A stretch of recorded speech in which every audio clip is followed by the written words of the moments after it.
Greetings and welcome to another Tomorrow's World webcast. My name is Wallace Smith. It's great to have you here.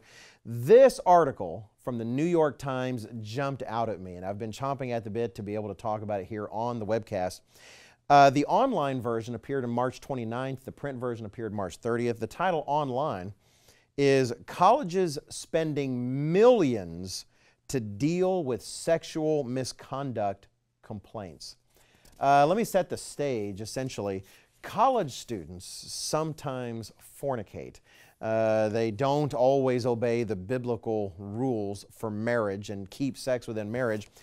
And it is costing colleges millions of dollars due to lawsuits and claims about abuse or claims of rape. Things that used to not be managed at all have become this kind of confusing mess because now they have to decide, well, was such and such contact inappropriate? Did this person, go too far? Reading from the article, they quote here from Brett Sukalow. He's the executive director of the Association of Title IX Administrators. And the column points out that it's an industry group of 5,000 members that didn't even exist in 2011. This entire industry did not exist like this in 2011, but it's doubled in size for each of the past 2 years. And it quotes him as saying, "There's so much more litigation on all sides of the issue.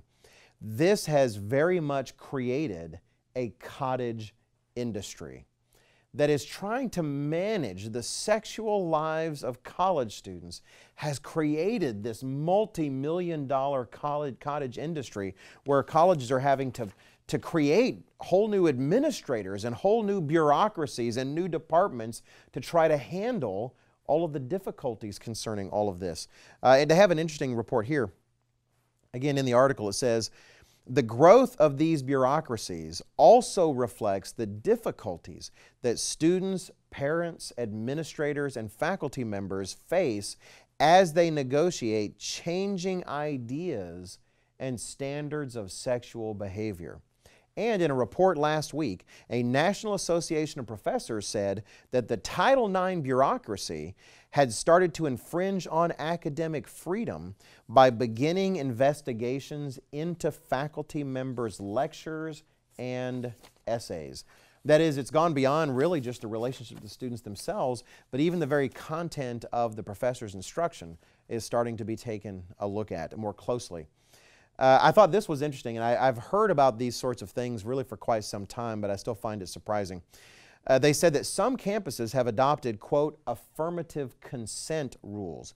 In effect, a written or unwritten contract requiring a yes before the first kiss and at every step along the way. That is, in this sexual act between one student and another, the college actually requires of them to have a yes of consent at particular milestones, say every 5 minutes or so, of particular changes in activity. Please do not make me go into detail. I just find that ridiculous. I remember reading a commentator some time ago. I think it was George Will. I hate to say that. I hope I can find the column one day. I haven't been able to find it again.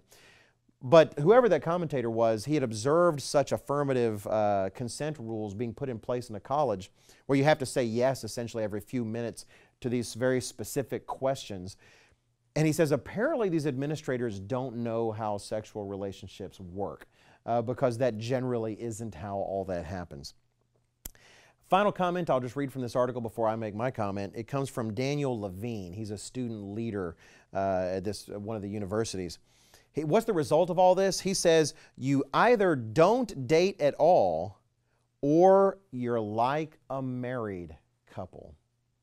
Now, I found that fascinating. Now, we have to understand in the context of these college students, the word date regrettably tends to involve sexual activity. There's a nicer world we could all have where dating didn't do that. But he says either you do not date at all or you're like a married couple. It's almost like through practice, through trial and error, they're discovering that marriage is what works. It's what has worked for millennia, where instead of saying yes every 2 minutes, you say yes the day you're married. That shouldn't shock us. God Himself says in the Bible in Deuteronomy chapter 10 and verse 13 that His laws are not given to us as some arbitrary religious standard, as just some sort of obstacle we have to clear to get the things we want. He says His laws, His statutes, His commandments are for our good. That the God that designed sex and designed marriage knew what He was doing. And He designed it for our good, for our pleasure. And when we cast those things aside, we end up having colleges having to spend millions of dollars to manage the minuscule details of the intimate lives of their students. There's a reason God's way works. And let us be grateful that Jesus Christ is returning to establish that sanity standard all over the world in the years just ahead of us. Thank you for watching our webcast. Please check out all we have available at tomorrowsworld.org.